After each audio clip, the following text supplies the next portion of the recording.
नमस्कार, live India में आपका स्वागत है। मैं अनिल सम्राट। देखिए, बिहार में इसी साल चुनाव है और इसको लेकर राजनीतिक जो आरोप प्रत्यारोप है वो चल रहे हैं, वो तेज है। आरजेडी लगातार नीतीश कुमार पर हमलावर है, तो वहीं एनडीए में बीजेपी के नेता भी सीधे सीधे आरजेडी पर हमलावर दिखते हैं। देखिए, तेजस्वी यादव के जो बयान हैं उस पर केंद्रीय मंत्री नित्यानंद राय ने कहा कि जनता उनके राजनीति के पन्नों को फाड़ फाड़ कर फेंक दी है। अब कोई आधार नहीं बचा है जिस पर तेजस्वी यादव बिहार की राजनीति कर सके। वक्फ संशोधन बिल देश के संसद द्वारा पास किया गया है, उसे लागू होने से रोकने की औकात किसी में नहीं है। पलायन रोको नौकरी दो यात्रा पर उन्होंने कहा कि आप इतिहास देखिए, 15 साल के लालू राबड़ी सरकार में पलायन हुआ था, उद्योग यहाँ से चले गए। जब से एनडीए की सरकार बनी है विकास को गति मिली है, पलायन अब रुका है।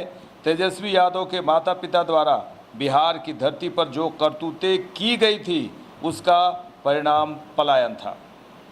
जब से प्रधानमंत्री माननीय नरेंद्र मोदी जी बने हैं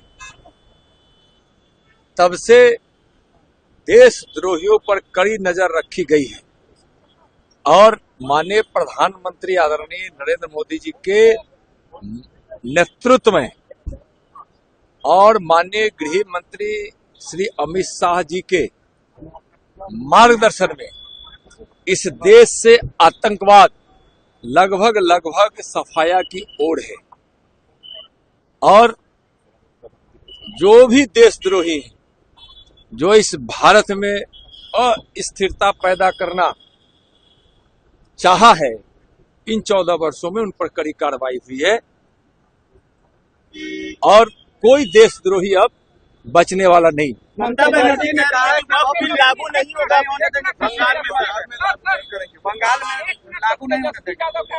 हमारी सरकार बनेगी तो वक्त को फाड़ के फेंक देंगे, लागू नहीं होने देंगे। जनता उनके राजनीति के पन्नों को फाड़ फाड़ कर चिथरा कर फेंक दी है।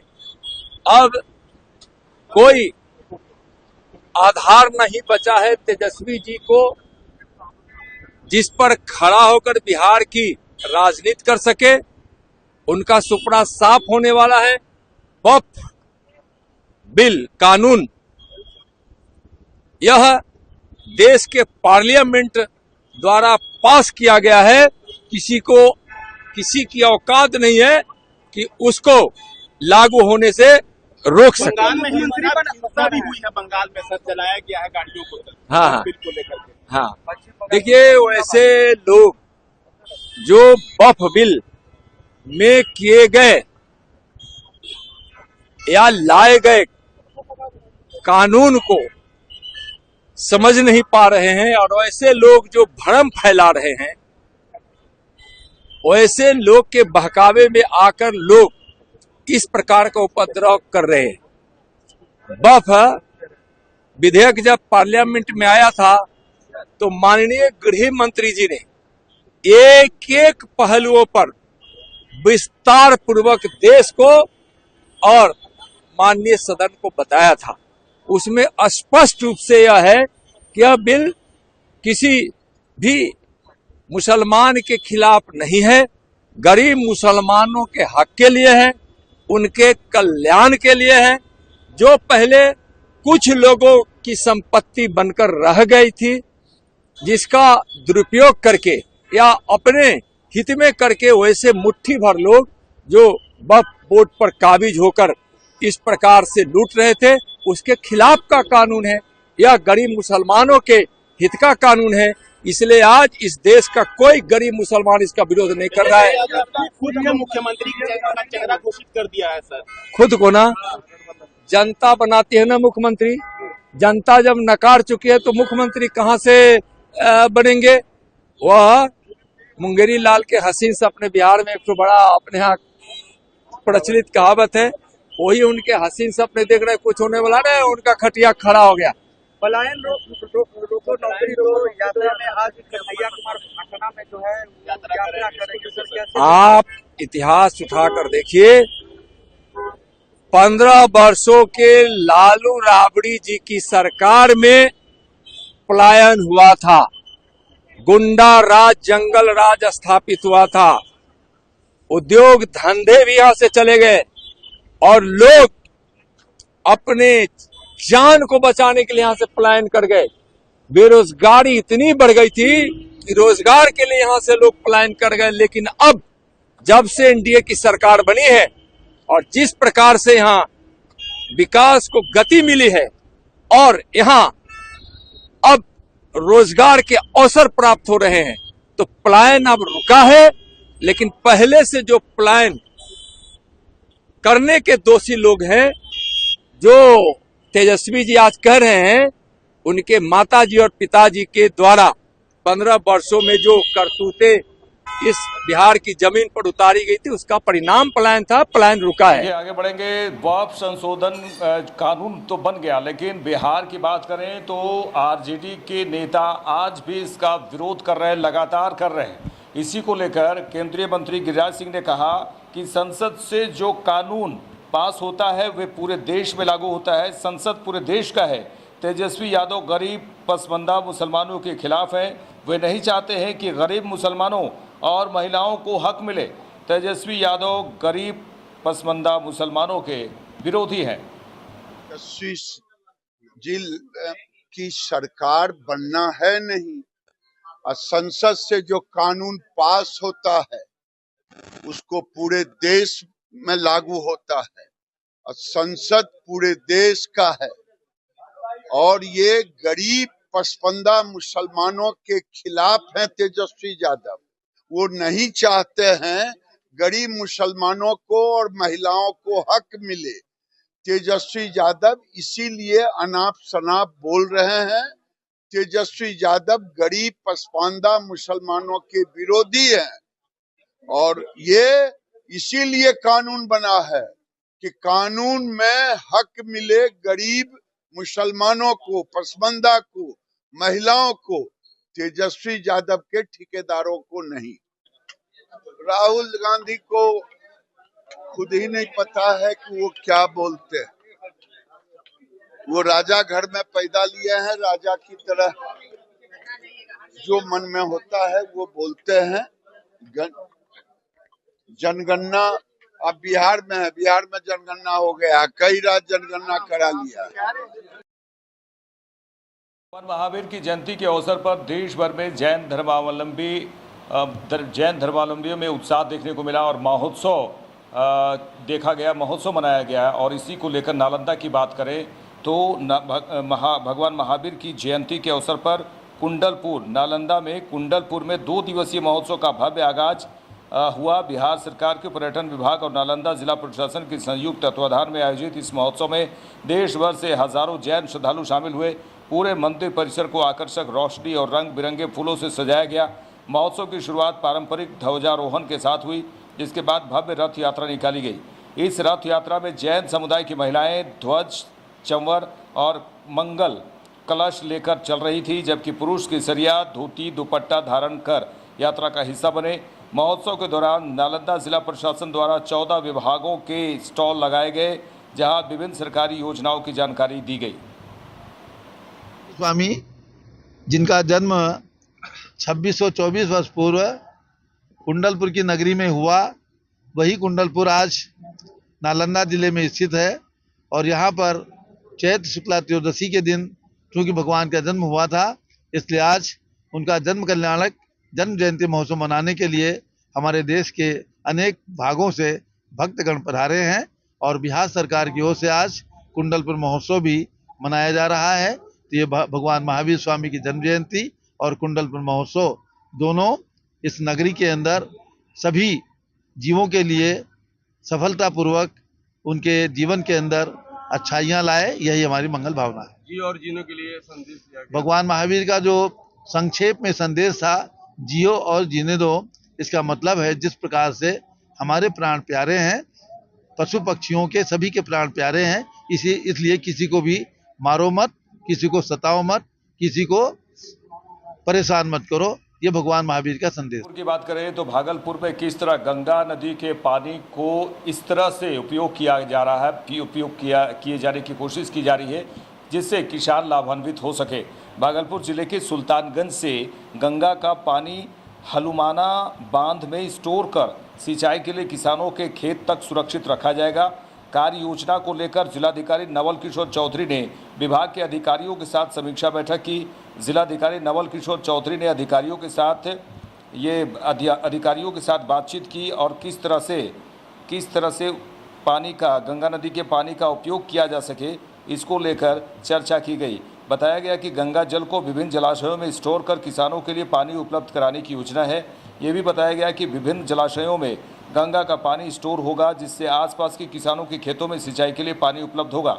इस दौरान SDM Dhananjay Kumar, BDO Sanjeev Kumar, CO Ravi Kumar, Sultanganj थानाध्यक्ष विवेक कुमार जायसवाल सहित विभाग के कई अधिकारी मौजूद रहे। सचिव महोदय के द्वारा निर्देशित किया गया है कि हमारे कई विभाग की टीमों को कि हम लोग गंगा जल को विभिन्न जलाशयों में ले जा करके स्टोर करें, ताकि आसपास के किसानों को ये लाखों हेक्टेयर, हज़ारों हेक्टेयर में हम लोग अच्छे तरीके से खेती करा सकें एवं बिहार में जल संकट की समस्या को दूर कर सकें। उसी बाबत पूरी टीम ने आज सर्वेक्षण किया है और हम लोग सर्वेक्षण रिपोर्ट हेडक्वार्टर में सबमिट करेंगे। क्या दिशा निर्देश दिए हैं सर विभाग को? और सभी विभाग के जो इश्यूज हैं, सभी विभाग का अपना कई डायरेक्शंस हैं, उसके आलोक में सभी विभाग को निर्देशित किया गया है कि इस प्रोजेक्ट को आसान करने के लिए वो हर संभव प्रयास करें। 26/11 मुंबई में किस तरह से ताजमहल होटल में हमला किया गया था, आतंकी हमला था, ये बता दें आपको, और किस तरह से गिरफ्तार किया गया। लेकिन एक व्यक्ति जो अमेरिका में था, अमेरिकी सरकार के द्वारा उसे गिरफ्तार किया गया था, वही उस तहव्वुर हुसैन राना की बात कर रहे हैं हम। उसके प्रत्यर्पण के बाद कई राजनीतिक दल अपने अपने बयान दे रहे हैं, अपने अपने पक्ष रख रहे हैं। ये 26/11 मुंबई हमले की बात हम कर रहे हैं और सभी जो नेतागण हैं वो अपने अपने इस पूरे मामले पे अपने अपने विचार रख रहे हैं। आइए सुनते हैं उन तमाम नेताओं को। कांग्रेस सरकार के समय हम जिस होटल में खड़े हैं, यहीं पर आतंकवादियों ने हमला किया था। ये होटल पे लोगों की जान गई थी, लेकिन कांग्रेस की सरकार ने कुछ किया नहीं आरोपियों के ऊपर सख्त सजा दिलाने के लिए, बल्कि जो पकड़ा गया था कसम उसको भी बिरयानी खिलाते थे। ये मोदी जी का दृढ़ संकल्प था कि जिन लोगों ने हमारे देश पर आंख उठाई उनको सख्त से सख्त सजा मिले, और आज हर भारतवासी को गर्व है मोदी जी पर। विशेषकर हम सब मुंबई कर कृतज्ञ हैं मोदी जी के कि ऐसे लोग जिन्होंने हमारे देश के ऊपर हिंसक आक्रामक हमला किया था, उनको हम भारत के धरती पर भारत के कानून के अंतर्गत सजा दिलाएंगे। देखिए, संजय राउत जी के कोई बात पे तो कमेंट करने लायक भी नहीं होता है। मुझे लगता है वो तो कोई व्यक्ति कितना भी बड़ा गुनाह कर ले, अगर मुसलमान हो तो संजय राउत जी तो झुक जाते हैं उनके नीचे। शिवसेना, उद्धव ठाकरे जी की पार्टी, संजय राउत जी आज कांग्रेस से ज्यादा तुष्टीकरण करते हैं, और मैं समझता हूं ये पूरा इंडी गठबंधन, कांग्रेस जिसके मुख्य आरोपी है, इनका तुष्टीकरण की राजनीति से परे उठकर कोई सकारात्मक सोच नहीं है। देशभक्ति से वो देश की चिंता नहीं करते। मोदी जी जिस प्रकार से एक तरफ नक्सलाइट को पूरी तरीके से ध्वस्त कर रहे हैं, 31 मार्च 2026 तक दशकों से जो समस्या ने देश को घेरे रखा था, हम अगले आने वाले 11 महीनों में उसको पूरी तरीके से देश से समाप्त कर देंगे। ऐसे ही आतंकवादियों के खिलाफ हमारी सरकार का बड़ा कड़ा रवैया है, और हम किसी को भारत की धरती पर आंच नहीं डालने देंगे। मुंह तोड़ जवाब आतंकवादी घटनाओं पर। राणा को भारत लाया जा रहा है। आप यह जानिए कि अब वैसे देशद्रोहियों का जो इस देश पर बुरी नजर रखने वाले हैं, किसी का भी अब कल्याण नहीं है, सबका सफाया होगा। नरेंद्र मोदी सरकार का पहला जो निश्चय है कि हम अपराध के खिलाफ जीरो टॉलरेंस रखेंगे। अपराधी अपराध करके पाताल में भी चला जाए, उसको ढूंढ निकालने का पूरा प्रयास होगा, ईमानदार प्रयास होगा।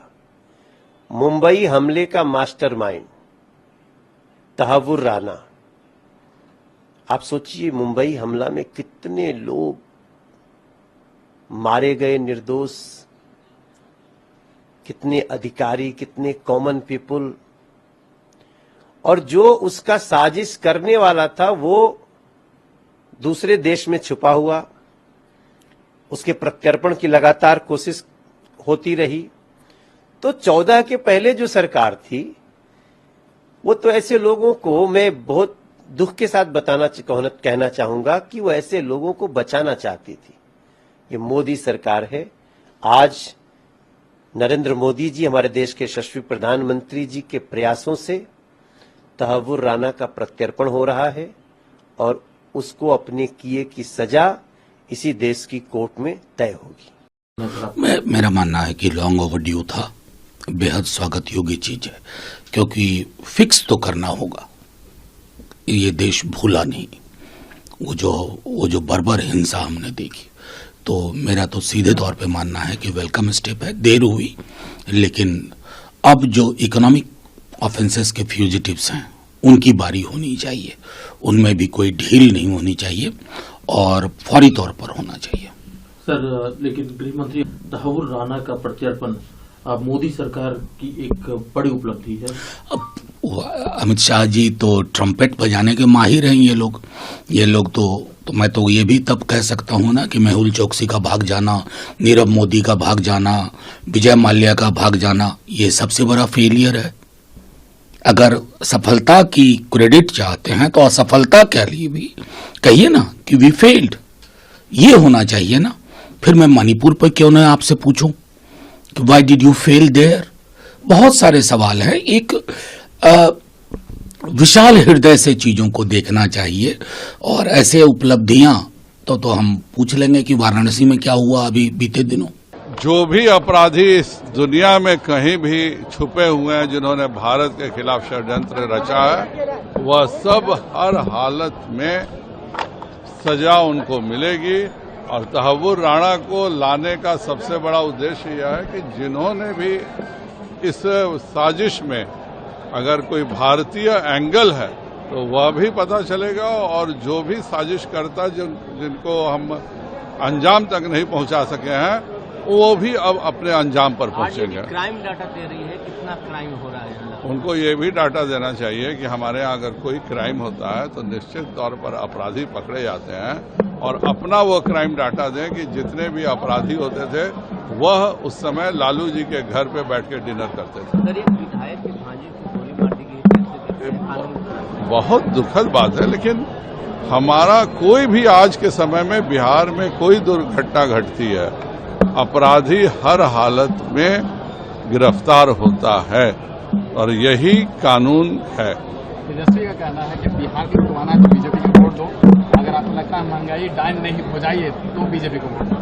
और अगर आपको लगता है कि अगर इस बिहार में सब छोड़ करके भाग जाएं, आपके परिवार के सदस्यों को खुलेआम उठाया जाए, बिहार में डकैती का एक नया रोजगार चले, बिहार में अपहरणकर्ताओं का एक नया रोजगार चले जिससे नए अपहरणकर्ता आ सकें, बिहार में लोग तेजाब में नहला करके हत्या किया जाए, बिहार में लोगों को चिमनी में डाल करके हत्या किया जाए, तो तेजस्वी पर भी विचार करने वाले वैसे कुछ अपराधी तत्व हैं। बहुत स्वागत योग्य कदम है। ये प्रधानमंत्री नरेंद्र मोदी जी की डिप्लोमेटिक विक्ट्री है, ये भारत की विक्ट्री है, ये भारत की सोच की विक्ट्री है कि zero tolerance of terrorism. Bharat पर हमला करने वाले, भारत के नागरिकों की हत्या करने वाले, वो विश्व के किसी भी कोने में छुप जाएं, उनको कॉलर से पकड़कर लाएंगे भी और उनको कानून संगत सजा भी दी जाएगी। ये नरेंद्र मोदी जी का भारत है, ये नया भारत है। मेरे साथ इस बुलेटिन में इतना ही। देश दुनिया की तमाम खबरों के लिए देखते रहिए लाइव इंडिया। नमस्कार।